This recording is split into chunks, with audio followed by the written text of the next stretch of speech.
This episode of The Whistler is brought to you by the WOTR Radio Network. For more information on the WOTR Radio Network, Classic Radio Rewind, or its 4 live streaming old-time radio stations, visit WOTRradionetwork.com. Let every go signal remind you that you do go farther with Signal gasoline. The Signal Oil Program. The Signal Oil Company and your neighborhood signal dealer bring you another curious story by The Whistler. Tonight, Beware the Bridegroom.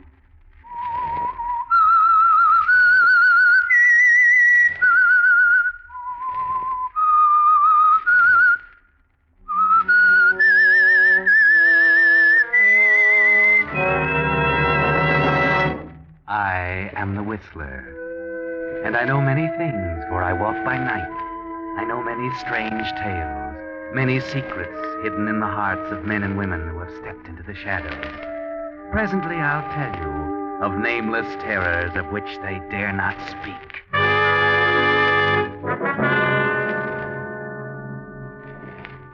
But first, I think you'll be interested in a letter from Captain Joseph E. Boland, who writes, "This is to express to Signal Oil Company my gratitude and that of literally thousands of men for the abundant supply of salvo games.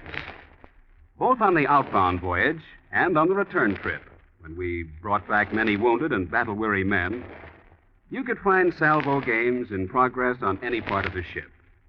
And I noticed that whereas card and chess and other games were often interrupted when I walked by, salvo players were so engrossed they couldn't see anything but their game.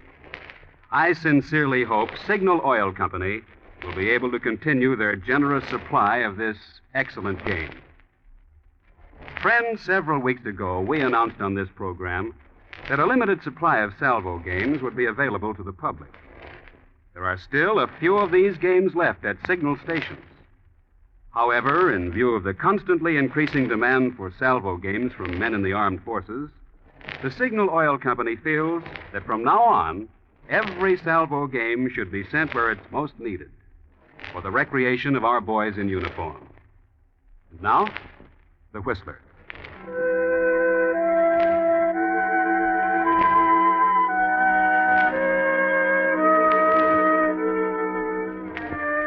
The lights are low, the music is soft.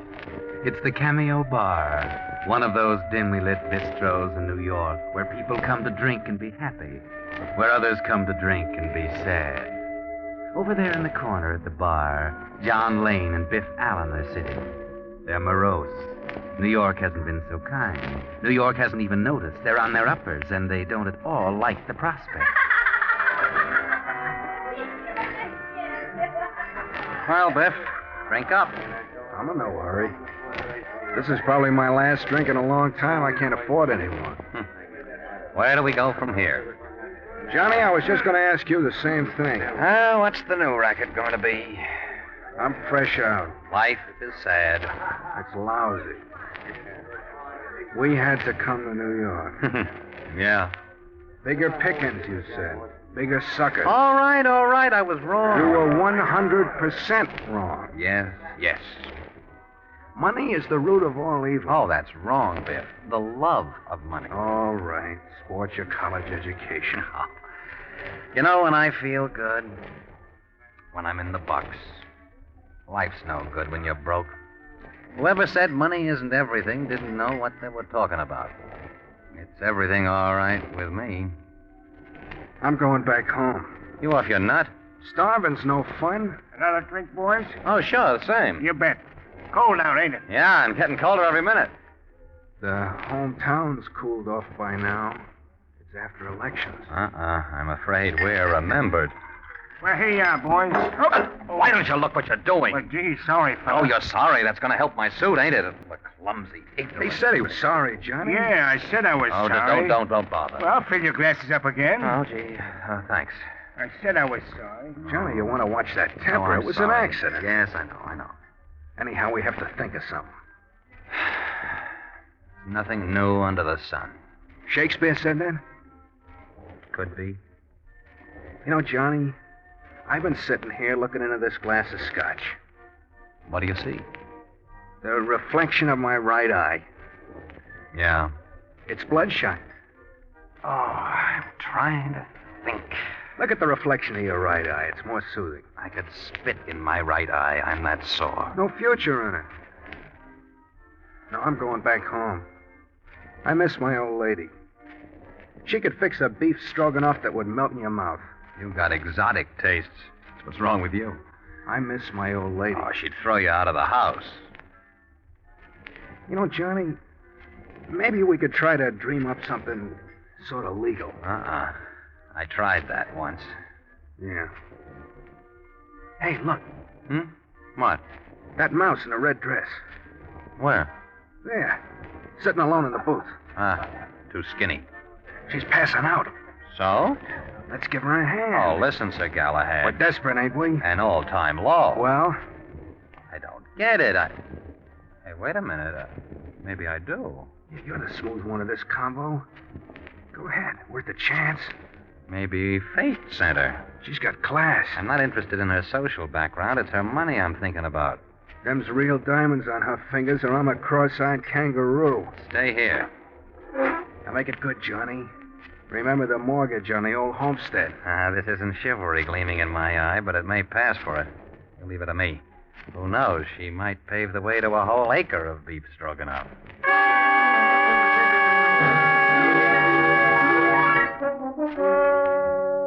And so John Allen goes over to the booth and speaks to the little mouse in the red dress. Presently, they leave the Cameo bar, the girl leaning heavily on John's arm, and hail a taxi. And as it drives off, John gets a chance to eye those diamonds at close range. They're real, all right, and you've fallen to something good here, John. Where am I? What happened? You're in a taxi, Miss Warren. I'm seeing you home. You were a pretty sick girl back in that bar. How do you know my name? Who are you? I looked in your purse, hoping I might find a clue to your address. I not only found a clue, I found the whole works right on this card. Miss Julie Warren, Park Plaza Hotel, New York City. You are Miss Warren, aren't you? It was very kind of you. I wasn't sick. I mean, not the way you think. I had only one drink. Sometimes it takes only one. No, I haven't been feeling very well. I had no business being there. Probably nobody on the joint had any business being there. We're almost to the hotel, aren't we? Yes. By the way, my name is Lane, John Lane. How do you do? Another, by the way, I helped myself to a small portion of the contents of your purse to defray the expenses of this transportation. I hope you don't mind. Not at all. With careless stupidity, I left my wallet at home. It's all right. You know, you shouldn't carry so much money around with you. Dangerous? Oh, haven't you heard? There are thieves abroad in the night. Are you a thief? Oh, do I look like a highwayman? Highwaymen rarely do. Oh, my head. Look, you'd better lie back. Relax. You'd better take your hand off my arm. Well, I just wanted you to be comfortable. I'm sorry. You have done me a real favor, haven't you? I thought so. I have to be careful. A millionaire, huh? Several times over. Must be convenient. The opposite. Why?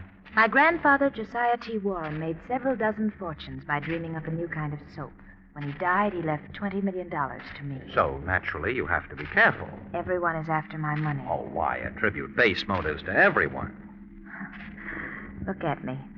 My money hasn't made me glamorous or beautiful. I'm a plain Jane, and I know it. So, when anyone acts interested, I naturally attribute it to the money. Oh, you've got a complex. You aren't that bad. Thanks for being gallant. Here's the Park Plaza. Yes. Thank you. May I see you again? Why? Suspicious? As always. I'd like to snap you out of that complex, poor little rich girl. Think you're up to the job? I'm a bundle of neuroses. My middle name is Freud. Mine is cautious. You know, there might be a common meeting ground for the two somewhere along the line. Well. Friday night? All right. Sure.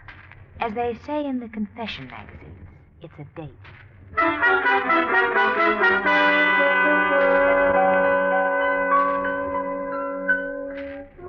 Yes, it's a date, John Lane. It was easy, wasn't it? She may be cautious, but not cautious enough. And so you take back the good news to your friend Biff. Hello, Biff. Johnny, well, We're set. honest? What a break. Good hunch, huh? Oh, lead pipe cinch. Tell me. She's bored. Yeah? She's got millions, and she's bored. Holy cow. Oh, what we stepped into. Yeah, but can you step out when you want to? Who said I wanted to step out? What do you mean, Johnny? Now, don't say I didn't warn you, Biff, but you are now looking at the lucky gent who will shortly marry and settle down with Julie Warren, the soap heiress.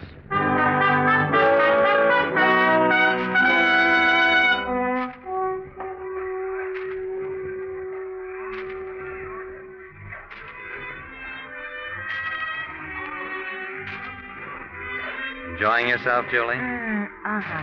My favorite orchestra. Oh, you dance beautifully, Johnny. You're my favorite partner. Oh, I'll bet you say that to all your partners. Happy? Very happy. Let's never stop dancing, shall we? Whatever you say.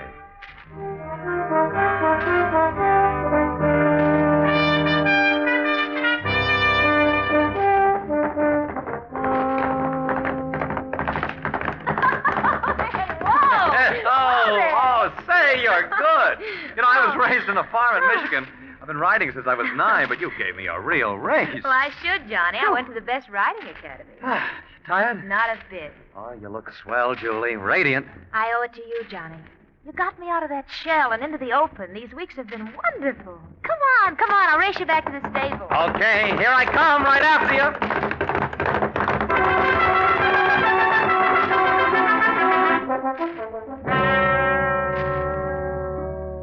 And so the campaign continues.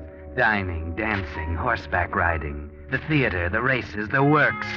And it's a success. Julie Warren and John Lane sneak off quietly to Connecticut one day and are married. Off to Bermuda for a honeymoon, a blissful idyll, and then return. Make it look good, Johnny. Darling, now we're back. I can't just sit around being a rich woman's husband. Why not, dear? Well, I just couldn't. You get bored? Might. Yes, you might.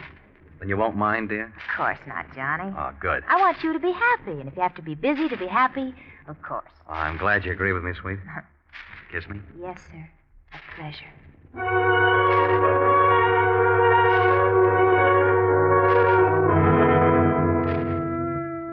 And so John Lane gets a job, or so he tells Julie. So he's not around in the daytime. But by night, there's the theater and parties, weekend yachting excursions, plane trips. Nothing too expensive or too grand. Life is easy. Life is charming and without care. The marriage of John Lane and Julie Warren is a sensational success until one day... Hello, John. Hiya, darling. Back from work so early. Yes, I'll have to hurry and dress. By the way, we're not going to the theater tonight. Oh? Why not? We've some talking to do. Well, what do you mean? Johnny, you love me, don't you? Of course, dear. That's good. Well, what are you leading up to, Julie? Sit down, won't you? Yeah, sure. I've something to tell you. So I gathered. Comfortable? Quite. Don't stall. I'm broke. What about the soap? A lie? And the soap millions? Sheer fabrication. No. Yes. Surprised? Julie. I can see you're surprised. But the setup, your clothes, your jewels. Tentative, ephemeral, and apt. You fooled me. You don't really mind, do you, Johnny? I love you, Why darling. did you do it? Why? And how did you do it? I grew up in Red Wing, Minnesota. Go on. Have you ever been to Red Wing, Minnesota? No. I wanted to get away. I was an orphan. When I was 12, an old woman adopted me. She wanted a maid, cheap. You? Yes. The millions, the clothes, your rings. I'm coming to that. This old woman tried to be nice, but she didn't quite know how to be. She let me go to night school and brush up on my grammar and things like that. Last year, she died. She left me $10,000. I've never been very popular, Johnny. I had a very exciting life, and I wanted romance and excitement and glamour. And a husband. So I sunk the whole $10,000 in clothes and jewels. This apartment. And you married me. Everything came true. Johnny, I love you. I love you terribly. I know this is probably something of a shock that I should practice such a deception, but Well, I didn't want to go on fooling you anymore. Anyhow, I can't afford to. The rent's overdue now. What are we going to do? Do? Yes, Johnny. What? I haven't a cent. But your job... Haven't any. But you said I've been that going you to the races on the money you gave me.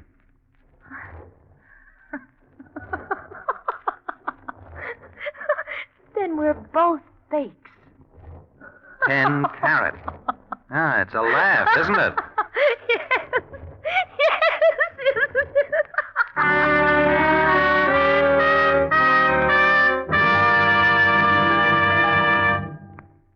You are listening to The Whistler, brought to you by your friend, the Signal Oil Company, marketers of famous Signal gasoline, your best buy today.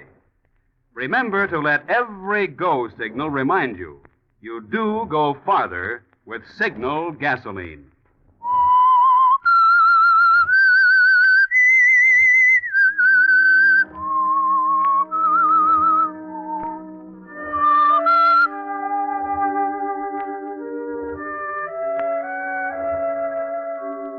Well, this is quite a surprise, isn't it, John? You married Julie because you thought she was worth millions. Now you find out she hasn't a cent. 2 cheats caught with each other. So you go out for a walk to talk things over and to have a talk with Biff Allen at his rooming house. You're kidding, Johnny. No, I'm not kidding. She hasn't got a cent. The rent's overdue. Won't believe it. We got taken by a mouse in a red dress. I'm not so sure. What do you mean? Maybe we'll come out of it okay after all. How? The dame hasn't got any money. I've just remembered something. An insurance policy. An insurance policy? Yeah, for 20 grand. I don't get it. No, but I do if she dies. Yeah? Yeah, I ran across it one day on her things. She said she'd forgotten about it, but now that we were married, she'd have me named as beneficiary. And she did? Yeah, she did. I saw to it. Mm-hmm. But I still don't see. You don't get it until she dies. That's right. And she's good for plenty of years yet. Yeah, And we need the money now. right again. So, there's only one solution. Yeah, what? She's got to die now. Oh, but she... Wait a minute, Johnny, no. We've done a lot of things, but we never got into anything like that. I don't plan to. I'm not interested in murder. In this state, you burn. Not me. I'll figure a way. I won't get caught. Johnny, listen, plenty of guys have tried, and they got caught. Don't do it. We can make money some other way and live to enjoy You it. worry too much, Biff. Now, don't worry. I'll be okay. Johnny, you mean you're really going to do it? Yes, I am. I'm not going to be made a sucker by a mouse in a red dress.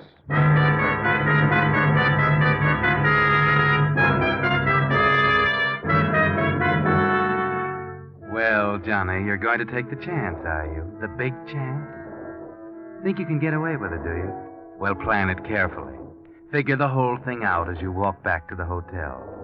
Get up your nerve as you slip in the back door and sneak up the stairs.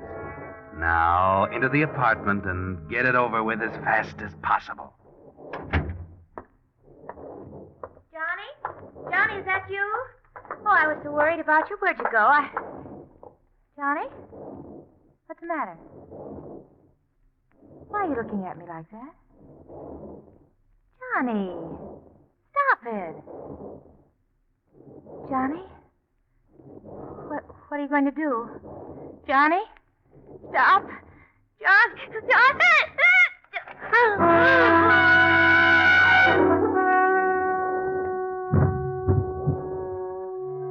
All right, it's done. Now your plan. The plan you thought of coming back here. That's it. Drag out the bureau drawers. Throw their contents on the floor. Knock over chairs. Make it look good. Make it look like a terrific struggle. Like a burglar had tried to rifle the place. Yes, that's it. It's a shambles. Now get out of here quickly. Down the back stairs, the way you came in. Don't let anybody see you. And hurry to the Cameo bar. Biff's not there as you thought he'd be, but the bartender is, and he's the one you want anyway. Hello there, Mr. Lane. What's it going to be? Same as the last one. Last one? But you didn't have any other drink. Oh, sure I did. Don't you remember? About 15 minutes ago? Hey, you're joking, Mr. Lane. You just came in. You haven't been here all day. Mr. Allen was here, but he got a phone call and left about 15 minutes ago. Oh, now, Joe, you could be mistaken about that, couldn't you? Maybe you just didn't see me come in. Maybe you just didn't notice me sitting back there in the back booth. Yeah, but I would have... Now, look, maybe this will help you to remember that I've been here for 2 hours. All afternoon, almost.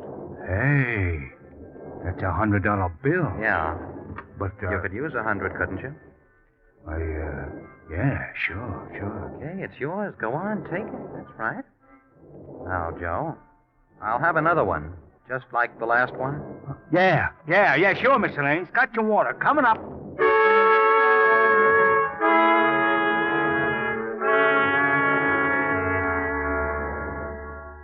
Simple, isn't it, Johnny? Your alibi is all established. Joe's like anybody else. He'll keep his mouth shut for $100. Now all you have to do is go back to the hotel, taking your time. Stop at the desk for your key, ride up in the elevator and chat with the operator. Go into the apartment, find the body, and yell for help. Simple, isn't it? But it's even simpler when you get there, because the elevator boy has news for you. There's something doing up on your floor, Mr. Lane. Something doing? What? I don't know, but there are cops up there. This is even better. Somebody's already found the body. A chambermaid, perhaps. You get off, go in, and there they are. Why, what's the matter? What's going on here? Oh, you're Mr. Lane? Yes, I'm Mr. Lane, but what are all these... I'm sorry, Mr. Lane. I have some bad news for you. What's the matter? What's happened here? Where's Julie? I'm sorry, Mr. Lane. There's been a tragedy. Your wife is dead. Dead? Dead? No, it can't be. It can't be. Now, please, Mr. Lane, I'll take it. Hey, somebody, hurry up, bring me some water. Hurry up, get it over here. That's right, Johnny. Put on a good act. Lay it on thick. Take a few minutes before you're coherent enough to ask the inspector a question. How did it happen? One of the maids saw a suspicious character breaking into your room. She called the police, but we didn't get here in time to save Mrs. Lane. The place was in shambles, and she'd been strangled. You said a suspicious character? Yes, a burglar. We got here in time to catch him just as he was trying to leave. You caught him? Yes. Don't worry, Mr. Lane. He'll be brought to justice for the murder of your wife.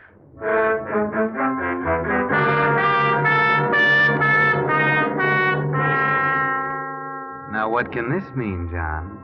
This is really an unexpected twist. But it makes everything even simpler. There's nothing to it now. But they want you to go down and take a look at the man they caught, and so you do. You'd want to anyway. You're curious to see the man you're sending to the electric chair, only you're not quite prepared for the shock. Here he is, Mr. Lane. Biff Allen, he's called. He swears he didn't kill your wife, but he won't say much else except that he wanted to see you. I don't know why. Yeah, I wanted to see him because I figure he'll have something to say. I figure he'll tell you I couldn't have killed his wife. Go on, Johnny, tell him. You know this man, Mr. Lane? Why, Go on, Johnny, tell him I didn't kill her. I never saw him before in my life. Johnny! You wouldn't do that to me. I don't know what you're talking about. I don't know you. Okay, if that's the way you're going to work it. Inspector, he knows me all right. Only this afternoon he come to my rooming house. My landlady will testify to that. And he told me he was going to murder his wife. That's fantastic. He's making up a fantastic story to try to worm out of it. You know he did it. You caught him there. I went there to try to stop you from doing it, but I was too late. Mr. Lane, where were you about 3 this afternoon? Oh, you don't believe this man, surely. I'm not sure, Mr. Lane. You see, that's one thing that puzzled us. The coroner says your wife died about 3 o'clock. We didn't catch this man until almost 4. Why should he have stayed so long? I was at a bar all afternoon. The bartender will testify to that. I'm sure he will. Okay, we'll see. Come along.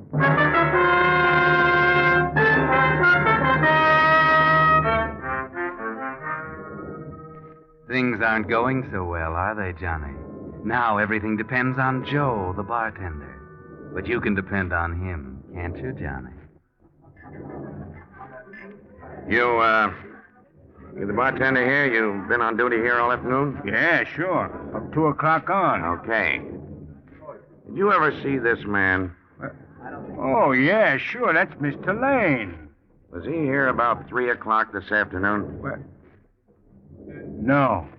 No, he wasn't. He gave me $100 to say so, but he wasn't.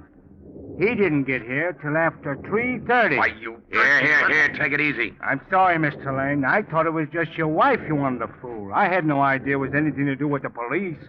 I can't take any chances like that, Mr. Lane. I would have told you that. All right, Lane. Now you'd better come along with me. Quietly.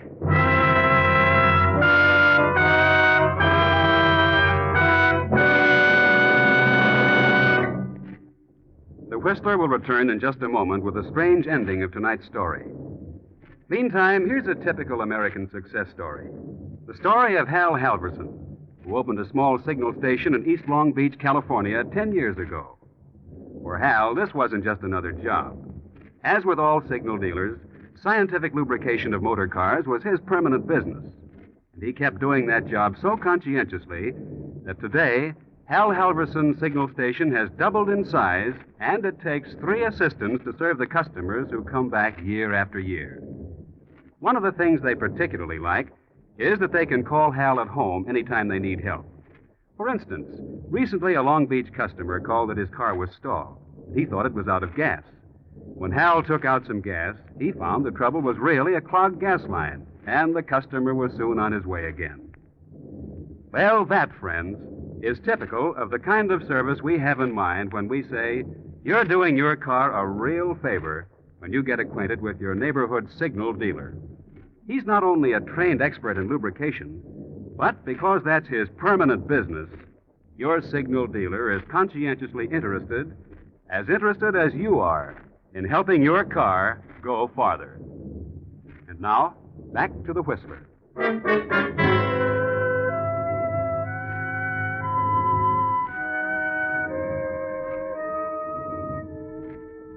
Yes, Johnny Lane now sits brooding in a solitary cell up the river. You can't blame him for being unhappy about Biff wandering in and spoiling the setup. Only what he's really unhappy about is that Biff didn't get there a little sooner in time to stop the murder. Yes, you see, the reason Biff came to the hotel and broke into the room was to stop Johnny, to tell him that there was no need to murder Julie, that he had checked up and found out that she was a long way from being penniless. In fact, $20 million away from it.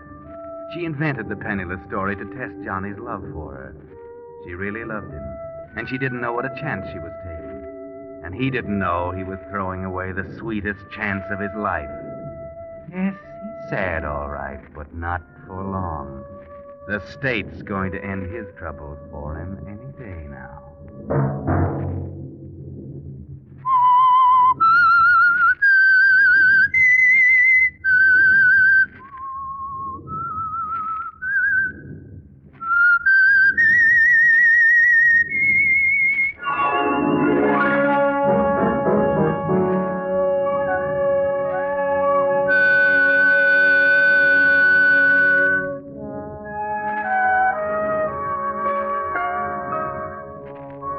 Next Monday at 9 o'clock, the Signal Oil program will bring you another strange tale by the Whistler. The Signal Oil program is broadcast for your entertainment by the Signal Oil Company, marketers of Signal's famous Go Farther gasoline and motor oil, and by your neighborhood Signal Oil dealer, who is at your service daily to keep your car running for the duration. The Signal Oil program, directed by George W. Allen, with story by Victor Kushner and music by Wilbur Hatch, is transmitted to our troops overseas by the Armed Forces Radio Service. Bob Anderson speaking for your friend, the Signal Oil Company, and suggesting once again that you let every go signal remind you that you do go farther with Signal gasoline. This is CBS, the Columbia Broadcasting System.